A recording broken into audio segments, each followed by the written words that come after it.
Madame, mademoiselle, monsieur, bonjour. Je suis très heureux de vous retrouver à notre émission La pensée et les hommes d'aujourd'hui et je vous remercie pour votre fidélité. Au cours de l'émission de ce jour, nous allons parler de la situation des Roms. Pourquoi sont-ils stigmatisés?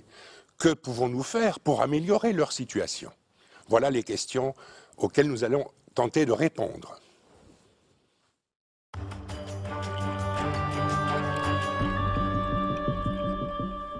Ces questions me sont inspirées par la publication d'un livre intitulé Les Roms, chronique au pluriel d'une intégration impensée, ouvrage publié aux éditions Couleur Livre. Et j'ai invité les deux auteurs de l'ouvrage. Madame Jacqueline Fastrès, vous êtes historienne et vous travaillez dans une association d'éducation permanente qui s'appelle RTA. Qu'est-ce que ça signifie, RTA? Ça veut dire réalisation, téléformation, animation. Et mon second invité est M. Ahmed Hakim. Vous êtes spécialiste en communication et vous dirigez une association qui vise à l'intégration des Roms. Rappelez-moi le titre exact de cette association. Donc c'est le centre de médiation des gens du voyage et des Roms en Wallonie. Alors vous venez de dire deux mots intéressants, Roms et gens du voyage. Dans mon esprit, j'associe aussi tziganes, gitans, romanichels. Quelle différence faut-il faire entre toutes ces dénominations? Et y a-t-il une différence? Est-ce qu'un Rom est un romanichel? Est-ce qu'un Rom est un gitan, un tzigane? Comment faut-il comprendre ces termes? Donc il y a plusieurs niveaux de compréhension. Tout d'abord, il y a, avant les niveaux de compréhension, il y a les niveaux de perception de ces termes-là. Oui. Et donc tout d'abord, il y a des termes qui sont admis et d'autres qui ne sont pas admis. Admis par les gens du voyage eux-mêmes. Et les Roms, bien sûr, Roms. Mais il y a aussi des termes qui sont très très péjoratifs, comme romanichel par exemple, bohémien. Romanichel est plus péjoratif que Rome. Tout à fait, romanichel, tout comme tzigane dans une certaine mesure parfois, gitan dans certains cas aussi, sont des termes qui sont relativement péjoratifs, évidemment selon les contextes. Et donc, très concrètement, il y a le terme Rom qui est communément admis, et surtout au niveau des instances internationales et singulièrement des instances européennes, le terme, je dirais, officiel utilisé est le terme Rom, qui englobe des populations diverses, et notamment une minorité culturelle et linguistique très présente en Europe centrale et orientale, dans les pays tels que la Bulgarie, la Roumanie, la Slovaquie, la Slovénie et d'autres pays, et la Hongrie bien sûr, et d'autres pays d'Europe centrale et orientale. Et une autre population qui a probablement des liens historiques avec cette première catégorie, une autre population qui a un mode de vie qui est très particulier, qui est le mode de vie lié à l'habitat mobile. Et cette autre population, bien évidemment, on l'appelle gens du voyage. Et donc, lorsque l'on parle de Roms, nous autres, au centre de médiation, et c'est pour ça que le titre du centre est très clair à ce propos, on parle d'un côté d'une population qui est mobile et qui a un habitat mobile, et de l'autre côté, une population qui appartient à une minorité culturelle et linguistique. Et en Belgique, cette deuxième catégorie, je dirais, sont plutôt assimilés à des immigrés d'origine d'Europe de l'Est.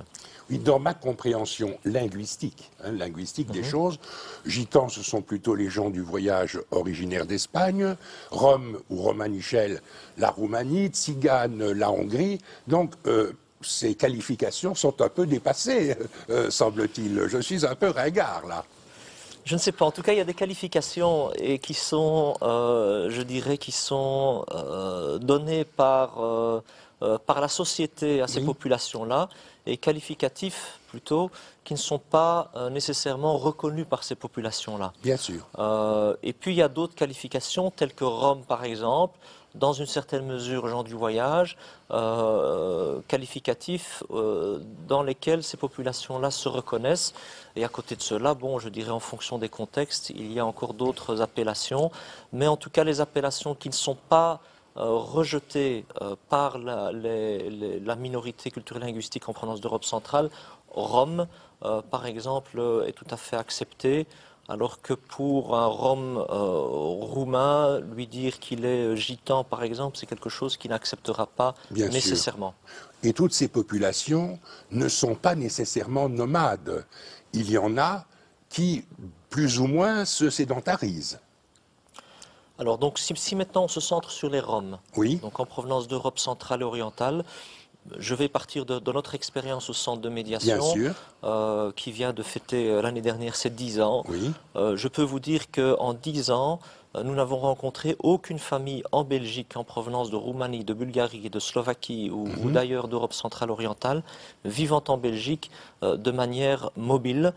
Et donc il ne s'agit pas de gens qui se sont sédentarisés, il s'agit de sédentaires tels que vous et moi. Ah bon, ce ne sont pas des nomades, donc. Tout à fait. Ce ne sont pas vraiment des gens du voyage, comme on dit. Exactement, ce sont vraiment des immigrés roumains, bulgares, hongrois, tchèques et Et qui autres. vivent dans des maisons et pas dans des caravanes ou Comme vous et moi. pas tout à dans fait. des tentes oui, comme vous et moi, à fait. exactement. Alors je le disais, ces personnes, ben, elles sont stigmatisées.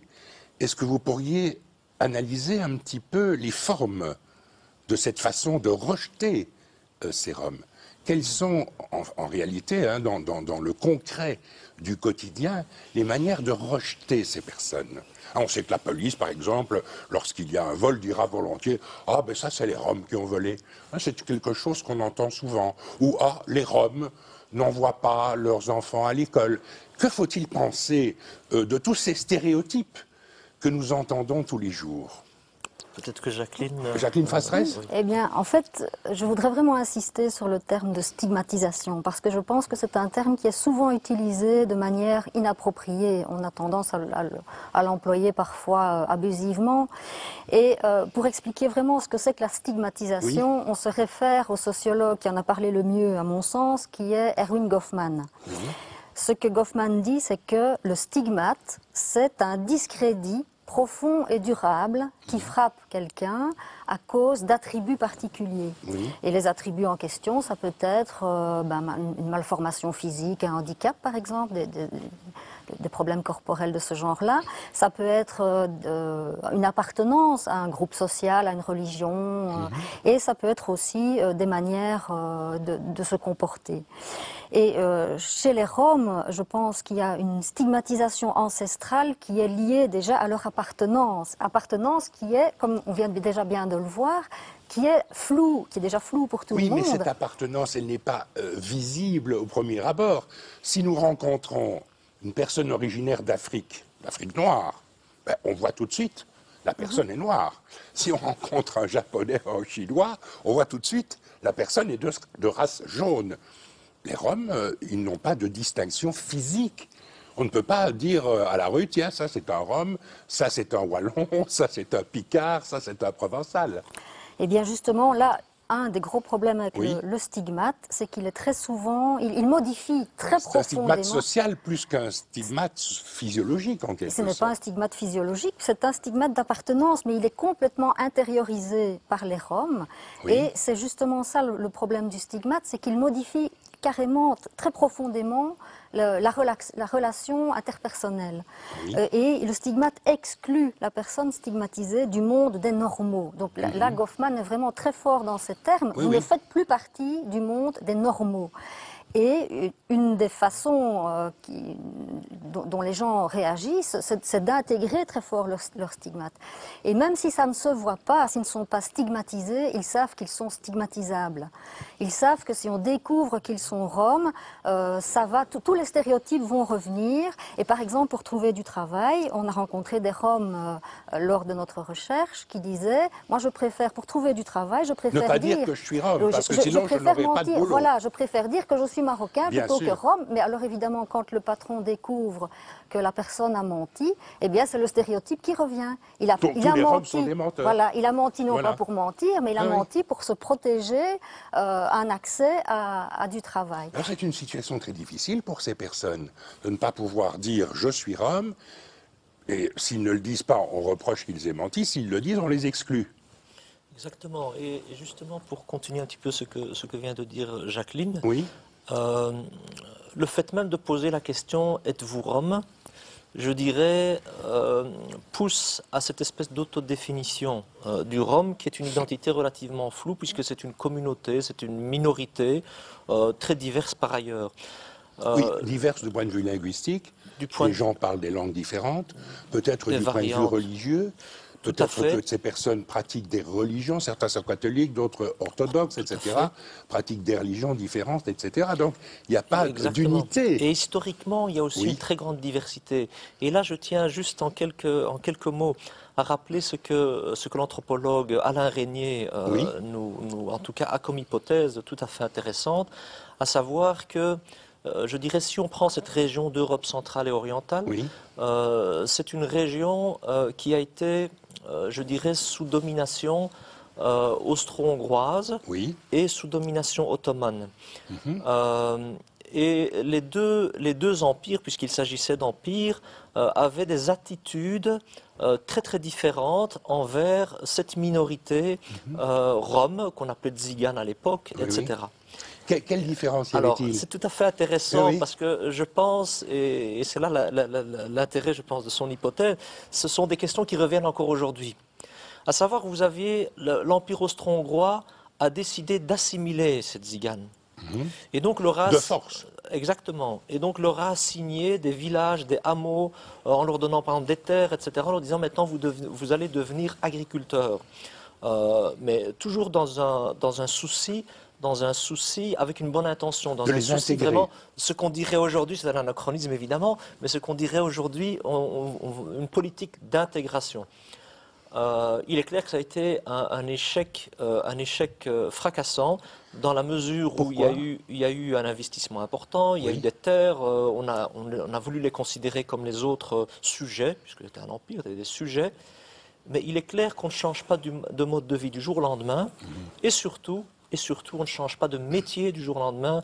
On ne devient pas, en 6 mois, on ne devient pas agriculteur. Et il s'agit de populations entières, bien évidemment, et pas seulement de quelques individus.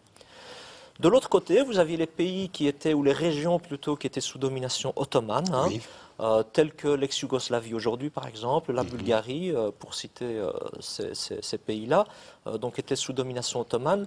Et l'Empire ottoman avait une politique très particulière qu'il appelait les politiques des millettes.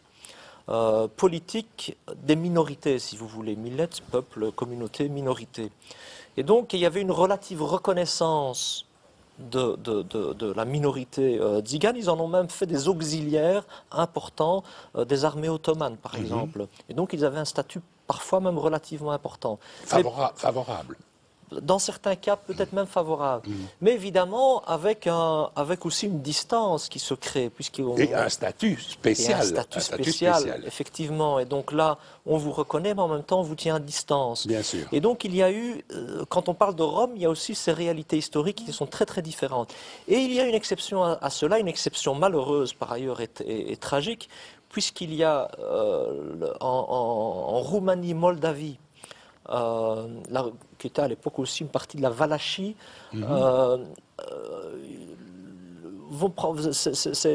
ces principautés-là vont prendre une décision lourde de conséquences au XVe siècle, puisque décision a été prise de mettre en esclavage toute la population rome. Et cet esclavage-là va être levé au milieu du XIXe siècle. Donc pendant plus de 3 siècles, la population rome de Roumanie, Valachie, Moldavie va être mise en esclavage. Il est clair que quand on parle de Rome aujourd'hui, en fonction que l'on vient de pays qui étaient auparavant sous l'Empire austro-hongrois ou sous l'Empire ottoman, il est clair qu'on a une culture relativement différente. Et aujourd'hui encore, je pense, enfin si je suis bien informé, qu'en Roumanie, il est peut-être plus difficile pour un Rome de vivre qu'en Allemagne, en Belgique et en France. Exactement. Aujourd'hui, en Roumanie, indépendamment, bien sûr, de la situation catastrophique sur le plan économique de toute la Roumanie. Ça, c'est pour tous les citoyens roumains. Exactement. Il est clair qu'aujourd'hui, en Roumanie, les régions, les villages, les hameaux peuplés essentiellement de Roms sont laissés dans un abandon le plus total. Et donc, sur le plan social, administratif, économique, je dirais un rapport du PNUD, donc le programme des Nations Unies pour le développement, dans les années 2004-2005, à comparer la situation des Roms dans ces pays-là au statut, plutôt à la situation statistique des pays du tiers-monde les plus, je dirais, les plus reculés sur le plan de l'éducation, sur le plan de la santé, sur le plan de l'accès au travail, au logement, etc. Et cela en plein cœur de l'Europe. Alors assez naturellement, ces personnes déprisées, par exemple en Roumanie, viennent vivre en Europe occidentale, en France, en Belgique, en Allemagne. Ça pose problème puisqu'on l'a dit, il y a des stéréotypes qui s'attachent à ces types de populations. Nous n'allons pas revenir sur les stéréotypes, mais ce que je voudrais vous demander, c'est qu'est-ce que nous pouvons faire, nous, pour accueillir mieux ces personnes. Il y a un terme dans votre livre qui m'a un peu troublé, c'est l'intégration colonialiste. Pourriez-vous vous expliquer, bon, si nous souhaitons les intégrer, autrement dit, que pouvons-nous faire? Comment pratiquer cette intégration le mieux possible dans le respect de leurs spécificités et bien sûr aussi des nôtres? Et le terme dont vous parlez, c'est oui, il est dans votre livre, il m'a interpellé. Colonialisme interne, oui. plus exactement. Ben, oui, en fait, c'est une chose qu'il faut éviter déjà. Oui, bien sûr, Donc, j'avais bien compris. Le colonialisme classique, oui. c'était, bon, quand vous aviez, au Congo par exemple, vous aviez des fonctionnaires belges et des coopérants belges qui allaient travailler là-bas. On voulait que les Africains ressemblent aux Voilà, Belges. on voulait que les Kizungu à la manière européenne, et donc certains d'entre eux ont tenté de le faire, ce qu'on appelait les évoluer à l'époque, mais c'est souvent au détriment d'une réelle intégration, et c'est au détriment de leur lien d'origine. Donc ce qu'il faut éviter à tout prix avec les Roms, c'est que ce colonialisme qui était un colonialisme d'un pays extérieur vers un autre ne se refasse à l'interne d'un seul pays sur une autre partie de la population. Et le colonialisme se base sur, c'est des choses très simples, ça se base sur dénigrer les institutions propres de la partie colonisée, institutions au sens fort, ce qui compte, ce qui structure, ce qui est structurant dans une société, bien elle se dégrade, elle ne se transforme pas, elle se dégrade avec le colonialisme. Les rapports sociaux se dégradent, les rôles sociaux se dégradent, et finalement les gens ne s'intègrent pas, n'évoluent pas, ils ne font que se détériorer. Donc ça, il faut l'éviter dans le rapport avec les Roms. Mais une solution, c'est peut-être l'endogamie. Est-ce que chez les Roms, on est strictement fondé sur l'endogamie, ou bien est-ce qu'on pratique aussi l'exogamie? Parce que si un Rom se marie, ou une Rome se marie avec un non-Rom, l'intégration est plus facile. Si on reste dans un schéma endogamique, l'intégration est beaucoup moins facile. Est-ce que je me trompe? Je pense que vous avez tout à fait raison, et là ça me ramène à une question vraiment fondamentale. Oui. C'est encore une fois de qui parle-t-on? Et là, il y a il y a une dynamique en cours depuis une bonne dizaine d'années, je dirais depuis l'élargissement de l'Europe, très très clairement, qui est de faire d'une catégorie de la population européenne, d'une catégorie de la population nationale en Roumanie, en Bulgarie, etc., et d'une catégorie d'immigrés, aujourd'hui en Belgique, en France, en Allemagne et ailleurs, d'en faire une catégorie administrative. Et une catégorie administrative qui correspond à une quasi-nationalité. Aujourd'hui, quand on parle de Roms, encore une fois, il s'agit d'une minorité culturelle et linguistique. Les familles roms que nous avions rencontrées il y a 10 ans, la plupart d'entre elles, elles se présentaient comme roumaines, comme bulgares, comme tchèques, etc. Et c'était tout. Je dirais quand nous rencontrions les familles, les immigrés turcs, il y a 20 ou 30 ans, on voyait des immigrés turcs. Notre société ne projetait pas sur eux systématiquement, par exemple, leur appartenance à telle ou telle minorité de Turquie, kurde ou arménienne ou autre, etc., etc. Alors on peut parfois, par curiosité, le demander, il n'y a pas de problème. La difficulté avec la question Rome, puisque c'est même devenu une question qui nous rappelle même des souvenirs relativement douloureux, c'est devenu une question politique, c'est de créer une catégorie d'exception. Et là, on est vraiment dans une dynamique, je pense, et je ne pense pas être trop alarmiste en le disant, on est vraiment dans une sémantique criminogène. Criminogène. On l'a vu en France, hein, où le gouvernement annonçait qu'on allait renvoyer par avion des Roms. On ne disait pas des Africains, des Algériens, des Turcs, on disait des Roms. Des Roms. Et effectivement, dans cette attitude globalisante, on ne faisait pas la différence entre un Rom qui est, avant d'être Rom, par exemple, il pouvait être tchèque, ou roumain, ou bulgare, etc., avec des statuts différents, puisqu'il y en a qui étaient installés légalement en France, etc., on renvoyait les Roms. Et il faut savoir que cette dynamique-là a été beaucoup plus loin un an avant, fin 2008, en Italie. Berlusconi a institué un état d'exception pour tous les Roms d'Italie, quel que soit leur statut. Y compris les Roms italiens, puisque eux les appelaient les Roms Sinti, etc., qui ne comprenaient pas ce qu'ils venaient faire dans ce statut Rom. Et il faut tout de même dire que notre démocratie, ça a du bon, puisqu'il y a quand même encore une séparation des pouvoirs, puisque la Cour suprême, je pense, italienne, a cassé cette décision et cette loi, ce décret présidentiel, si j'ai bon souvenir, il y a juste quelques mois. Et donc ce danger de créer un statut d'exception pour une population très diverse, sur le plan culturel, mais aussi sur le plan des situations administratives, est véritablement le danger aujourd'hui qui guette les Roms. Et je pense qu'il guette aussi nos démocraties, à savoir pourquoi pointer une communauté particulière alors qu'il y a une diversité de situations. Vous savez, nous au centre de médiation, on rencontre des Roms qui sont hyper éduqués, qui parlent anglais comme les diplomates anglais, etc., etc. Et à côté de cela, nous avons des familles qui sont extrêmement précarisées et qui sont dans la même situation que nombre de familles wallonnes, bruxelloises ou flamandes. Bien sûr. Et donc les englober, je dirais, dans une seule problématique, c'est quelque chose, c'est un pas en tout cas que nous ne franchissons pas, même si nous nous trouvons dans une situation relativement paradoxale, puisque nous sommes un centre qui est spécialisé dans le travail avec une population Rome, notamment Rome, et notre message premier est de dire attention, il ne faut pas les différencier des autres catégories de la population. Donc, si vous permettez, oui, je vous en prie. J'aurais juste envie d'ajouter, parce que vous parliez de qu'est-ce qu'on peut faire pour les aider, et puis vous parliez d'endogamie et d'exogamie. La meilleure exogamie, et c'est ce qu'ils vont demander, les Roms, c'est ce qu'ils demandent, c'est leur donner du boulot. C'est ça. C'est le meilleur. Dans notre enquête, l'enquête partait d'un souci d'essayer de mieux organiser le travail social justement pour les Roms, parce que des travailleurs sociaux disaient mais on ne sait pas quoi faire pour les aider. On leur a posé la question directement à des groupes de Roms et c'est l'unanimité, ce qu'ils veulent c'est du travail.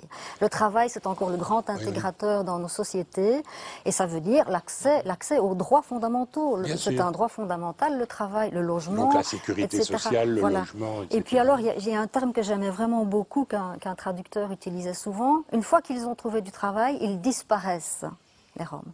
Mais en fait, ils ne disparaissent pas. Ils sont intégrés, voilà, ils se fondent dans la population. Je pense que c'est vraiment ça. Et en ce sens, c'est une situation qui est très emblématique d'autres populations également. C'est vraiment une question publique dans le sens avoir des droits égaux pour tous. Et l'accès au travail en est un. Oui, n'y a-t-il pas aussi, pas dire un problème, mais une question relative à l'éducation et à la formation. Je pense que dans les cours de morale, par exemple, les professeurs, les instituteurs pourraient évoquer la situation de ces personnes et peut-être mettre nos futurs citoyens, ceux qui sont sur les bancs de l'école, sur le chemin de l'acceptation de l'autre. Est-ce que ce n'est pas aussi une solution envisageable pour vous, selon vous? La formation. Oui, tout à fait, la formation. Ceci dit, moi je pense qu'au niveau des relations interpersonnelles avec les individus, entre citoyens, que ce soit sur les bancs de l'école, que ce soit au marché ou ailleurs, dans la plupart des cas, cela se déroule très très bien, parce que comme vous le disiez tantôt, je dirais rien ne distingue un Rom d'un non-Rom.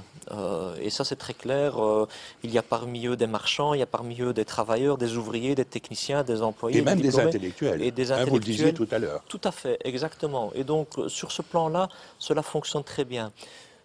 là où je pense qu'il y a vraiment un travail, et votre émission ici est tout à fait salutaire, c'est véritablement au niveau des représentations.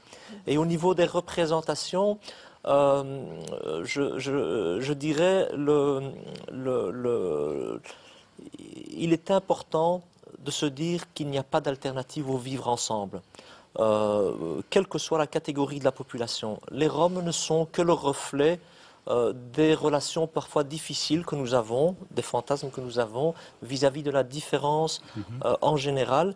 Et cela dans un contexte, malheureusement, ce n'est pas par hasard qu'on parle un contexte de crise économique, évidemment. Exactement, Hein. dans un contexte de crise économique. Bien sûr. Et comment dire, le travail, par exemple, du centre de médiation est de faire en sorte que les réalités vécues par les Roms émergent et dépassent les stéréotypes que nous avons vis-à-vis d'eux. Et ça a été d'ailleurs l'origine de ce projet de publication et de recherche, puisque le centre de médiation était sollicité, là encore de temps en temps, régulièrement pour analyser, pour donner son avis sur des questions telles que la mendicité des Roms, telles que la criminalité des Roms, telles que la non-éducation des Roms, etc., etc. Or, nous, dans notre expérience quotidienne, nous rencontrions toute une série de problèmes, et rarement ceux-là. Et donc, nous avions voulu confronter ces questions, je dirais, sociales, hein, de criminalité, de mendicité, etc., à la réalité vécue.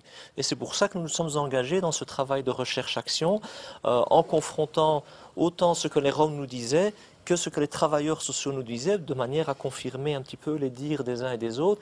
Et ce qui est très intéressant, surprenant dans un certain sens, comme vient de le dire Jacqueline, c'est que qu'est-ce que les Roms et les travailleurs sociaux d'ailleurs nous ont dit? Quels sont vos problèmes et qu'est-ce que vous voulez? Du travail. Du travail, du travail et du travail. Voilà. Autrement dit, les mêmes problèmes que, que la majorité de la population belge vivant en Belgique. Eh bien, je vous remercie, Jacqueline Fastrès, Ahmed Hakim, pour votre présence à notre émission d'aujourd'hui. Je vous rappelle que vous êtes les auteurs d'un livre intitulé « Les Roms, chronique d'une intégration impensée ». La préface du livre est de Philippe Courard et l'ouvrage est publié à Charleroi aux éditions Couleur Livre. Merci pour votre participation à notre émission d'aujourd'hui. Madame, mademoiselle, monsieur, merci beaucoup pour votre attention.